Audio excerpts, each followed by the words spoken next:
Hello everyone, welcome back into this channel. So in this video I would like to show you the way how to create and save a new signature on Apple Notes with iPhone. So the first thing you have to do is just open your Apple Notes. The Apple Notes will be symbolized with this icon. So but if you cannot find it, you just need to type notes on the app library, and then you just need to cut them. If you cannot find it, you just need to install it into the App Store. Whenever you got them, go click it to open it. Now to create a signature, you just need to go click the new notes by go click this part.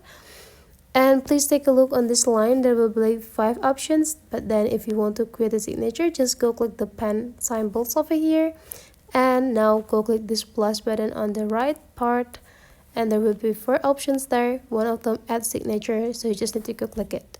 If you already create your own signature, they will be pop up here, but then if you want to create the new one, we just need to go click this add or remove signature.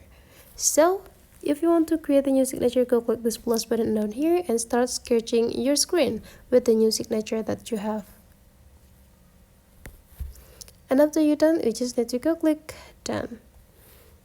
And you already got the new signature. It will be saved into your system, and whenever you got the documents that you need to sign, you just need to add the signatures right away without have to scratching your screen again. So that is the way how to save and create the new signature on iPhone with Apple Notes. Hopefully this tutorial today is useful for you. Thank you for watching, and I'll let to see you for the next tutorial.